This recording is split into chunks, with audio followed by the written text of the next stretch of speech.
हजरत इमाम हुसैन को इस्लाम में शहीद का दर्जा दिया गया है। उनकी शहादत की कहानी हर किसी को रुला सकती है।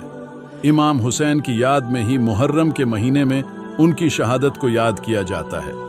हजरत इमाम हुसैन मानवता, प्यार और अहिंसा के प्रतीक थे। उनके करबला में शहीद होने की किस्से कई हदीसों में आए हैं। आज की इस वीडियो में हम हजरत इमाम हुसैन के बारे में तफसील से जानेंगे। उनके जन्म, उनकी कहानी और करबला के किस्से को बताने की कोशिश करेंगे। हजरत इमाम हुसैन का जन्म कहाँ हुआ था? हजरत इमाम हुसैन पैगंबर हजरत मोहम्मद सल्लल्लाहु अलैहि वसल्लम के नवासे और अली इब्ने अबी तालिब, हजरत अली और हजरत फातिमा के बेटे थे।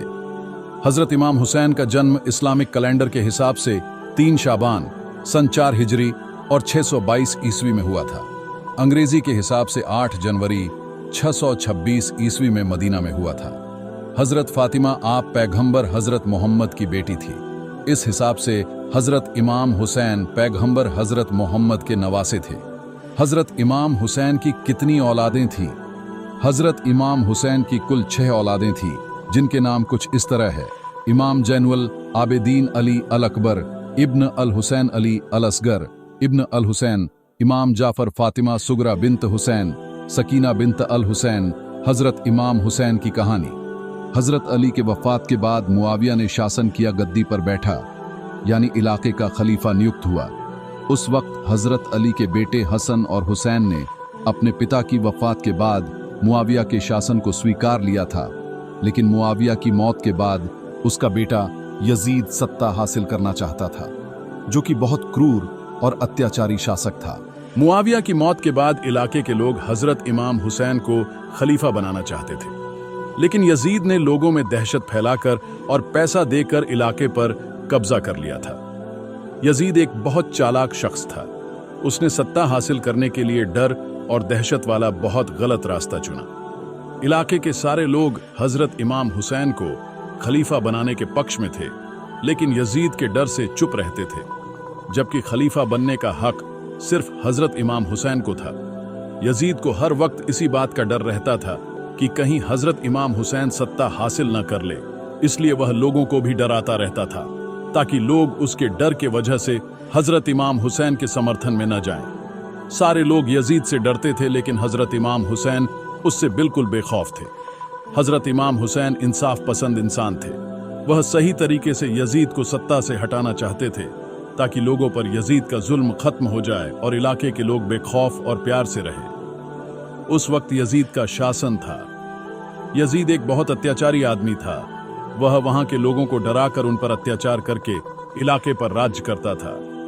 उसका एक ही मकसद था कि लोगों पर जुल्म करके उन्हें डरा धमकाकर इलाके पर कब्जा किया जाए, ताकि लोग उसके डर से उसकी इज्जत करें और पूरे इलाके में उसका खौफ रहे। हजरत इमाम हुसैन का किरदार। हजरत इमाम हुसैन बहुत बद्दे इबादत गुजार थे। वह रात भर अल्लाह की इबादत में लगे रहते थे। दिन में वह इलाके में रह रहे गरीबों की मदद करते थे, उनके हमदर्द बनते थे, उनकी खुशियों में शरीक होते थे और खुशियां बांटते थे। बाकी वक्त वह इस्लाम के प्रचार में निकालते थे। उनका एक ही मकसद था कि लोगों की भलाई की जाए और इस्लाम को पूरी धरती पर फैलाया जाए। उन्होंने अपनी पूरी जिंदगी इस्लाम के प्रचार प्रसार में गुजार दी। पैगंबर हजरत मोहम्मद सल्लल्लाहु अलैहि वसल्लम अपने दोनों नवासे हसन और हुसैन के बारे में कहते थे कि मेरे लिए हसन और हुसैन दुनिया की सबसे अच्छी खुशबू है। हजरत इमाम हुसैन को लोगों और समाज से प्यार था। वह यजीद की डर की राजनीति को पसंद नहीं करते थे। लोग भी आप इमाम हुसैन के समर्थन में थे। यजीद को जब इस बात का एहसास हुआ कि लोग आपके समर्थन में हैं, उसने सोचा कि अगर हजरत इमाम हुसैन भी उसका समर्थन करेंगे तो लोग भी उसका, यानी यजीद का समर्थन करेंगे। लेकिन हजरत इमाम हुसैन ने यजीद की हर बात मानने से इनकार कर दिया था। यजीद ने फिर यह योजना बनाई कि जो उसकी बात नहीं मानेगा या उसके खिलाफ जाएगा, वह उसे जान से मार देगा। हजरत इमाम हुसैन को भी वह मारना चाहता था। इस बात का अंदाजा आप हजरत इमाम हुसैन को हो गया था। हजरत इमाम हुसैन ने मदीना क्यों छोड़ा? जब हजरत इमाम हुसैन को मालूम चला कि यजीद उनको मरना चाहता है, तो उन्होंने अपने परिवार की हिफाजत के लिए मदीना छोड़ने का फैसला किया और मक्का जाने का फैसला किया। जब आप मदीना से मक्का के लिए जाने का सोच रहे थे, तब हज का महीना भी चल रहा था, यानी काफी लोग उस वक्त पवित्र शहर मक्का में हज के लिए जा रहे थे। आपने भी फैसला किया कि आप भी हज के लिए जाएंगे। बस यही सोचकर आप मदीना से मक्का के लिए निकल गए। जब आप मक्का पहुंचे तो उनको कूफा, जो कि उस वक्त इराक का एक शहर था, वहां से काफी लोगों का समर्थन मिला। आपको किसी ने खबर दी कि कूफा के लोग आपके समर्थन में हैं और यजीद के जुल्म को खत्म करने के लिए तैयार हैं और आपके साथ हैं। आपको इस बात को सुनकर बड़ी खुशी हुई कि कूफा में उनके काफी समर्थक हैं। उन्होंने फिर मक्का से कूफा जाने के लिए फैसला किया, क्योंकि वो यजीद के जुल्म को खत्म करना चाहते थे। मक्का के कई लोगों ने आपको समझाया कि आप कूफा ना जाए, वहां आपकी और आपके परिवार की जान को खतरा हो सकता है। लेकिन आपने बड़ी सूझबूझ से फैसला किया कि वह कूफा जाएंगे और लोगों से मिलेंगे और यजीद के आतंक को खत्म करेंगे। यजीद को इस बात का पता चल गया था कि कूफा के लोग आप हजरत इमाम हुसैन के साथ हैं और उसके खिलाफ जंग के लिए तैयार हैं। ये सुनकर यजीद बहुत डर गया था। उसे ये डर हो गया था कि अगर सारे लोग हजरत इमाम हुसैन के साथ हो गए तो उसकी सत्ता जा सकती है। हजरत इमाम हुसैन करबला कैसे पहुंचे? जब आप कूफा के लिए मक्का से रवाना हुए तो यजीद ने अपनी सेना, जिनकी तादाद हजारों में थी, आपके पीछे लगा दी। इतनी भारी संख्या के आने का अंदाजा जब कूफा के लोगों को लगा तो बहुत से लोग डर गए और उन्होंने हजरत इमाम हुसैन का समर्थन करने से मना कर दिया। कुछ लोग ऐसे भी थे जो यजीद की सेना से लड़ने डटने के लिए तैयार थे, लेकिन ऐसे लोग बहुत कम थे। ज्यादातर लोगों ने यजीद की ताकत और उसकी सेना के डर से आखिरी वक्त में इमाम हुसैन का साथ देने से इनकार दिया था। जब इस बात का पता हजरत इमाम हुसैन को लगा तो उनको लग गया था कि यजीद अब उन्हें नहीं छोड़ देगा और उनकी मौत निश्चित है। लेकिन फिर भी उन्होंने हार नहीं मानी। उन्होंने फिर भी कूफा की ओर बढ़ने की यात्रा जारी रखी। अब उनके साथ उनके परिवार के कुछ लोग और साथ में उनके कुछ समर्थक थे।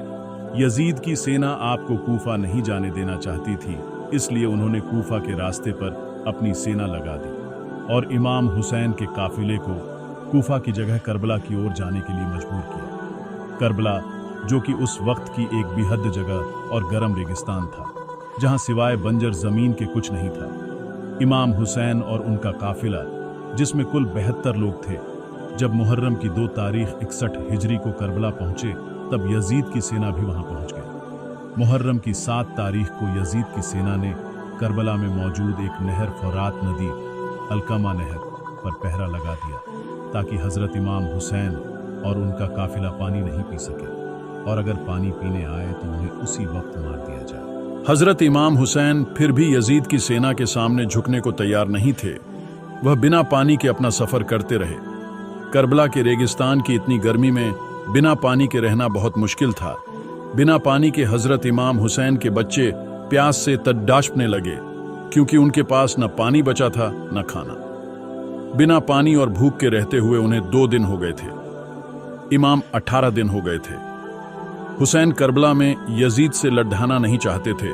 वह बस अपने परिवार को वहां से निकालना चाहते थे, ताकि वह किसी तरह कूफा तक पहुंच जाए। उनको पता था कि यजीद की सेना उनके पूरे परिवार को मार देगी, इसलिए वह सेना के सामने नहीं आना चाह रहे थे। मुहर्रम की 9 तारीख को यजीद की सेना ने करबला में आपके काफिले पर हमला कर दिया। अब आप समझ गए थे कि उनका बचना मुश्किल है। हजरत इमाम हुसैन ने यजीद की सेना से 1 रात की मोहलत मांगी, ताकि आप मुहर्रम की 9 तारीख की रात अल्लाह की इबादत कर सके और अल्लाह से अगले दिन जंग में फतेह हासिल करने की दुआ मांग सके। यजीद की सेना उनकी इस बात को मान गई और हजरत इमाम हुसैन को 1 रात की मोहलत दे दी, क्योंकि यजीद की सेना को मालूम था कि ये लोग बिना पानी खाने के रह रहे हैं और 1 रात में तो ये और कमजोर हो जाएंगे। करबला की जंग का वाकया 1 रात की मोहलत मिलने के बाद हजरत इमाम हुसैन, उनके परिवार और काफिले ने रात भर अल्लाह की इबादत की और जंग में फतेह हासिल करने की दुआ मांगी। अगले दिन यानी मुहर्रम की 10 तारीख को जंग का ऐलान दोनों ओर से हुआ। जंग में हजरत इमाम हुसैन के समेत कुल 72 योद्धा यजीद की हजारों सेना के सामने युद्ध करने को तैयार थे। प्यास और भूख की हालत में भी आपके लोगों ने यजीद की हर बात को मानने से इनकार दिया, क्योंकि वह यजीद के सामने झुकने से ज्यादा शहीद होकर मरना पसंद करते थे। दोपहर में नमाज के बाद यजीद की सेना ने आपके काफिले पर हमला कर दिया। हजरत इमाम हुसैन समेत 92 योद्धाओं ने यजीदियों से डटकर मुकाबला किया। जंग में आपके सभी योद्धा शहीद हो चुके थे।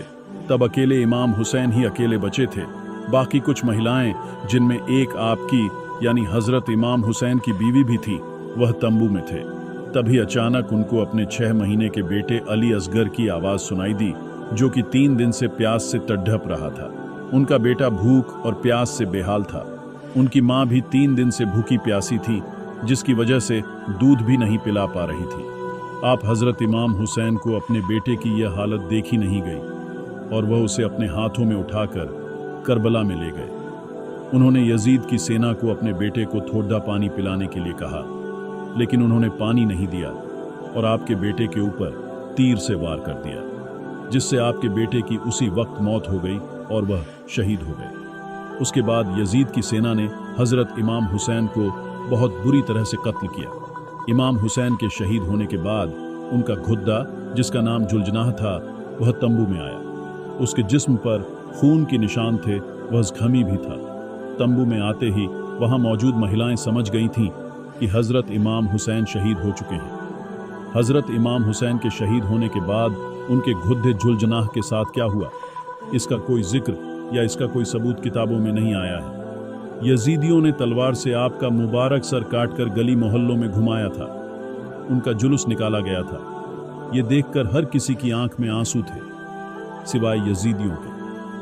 खैर, इमाम हुसैन की शहादत को इस्लाम कभी भुला नहीं सकता। इनकी ही याद में मुहर्रम के महीने में मातम किया जाता है और हजरत इमाम हुसैन और उनके परिवार की कुर्बानी को याद किया जाता है। हमें भी चाहिए कि मुहर्रम के महीने में उनकी शहादत को याद करें। मुहर्रम में ताजिया निकालकर, ढोल नगाड़े बजाकर यजीदियों जैसे काम न करें। जितना हो सके भूखे प्यासे लोगों को खाना खिलाए।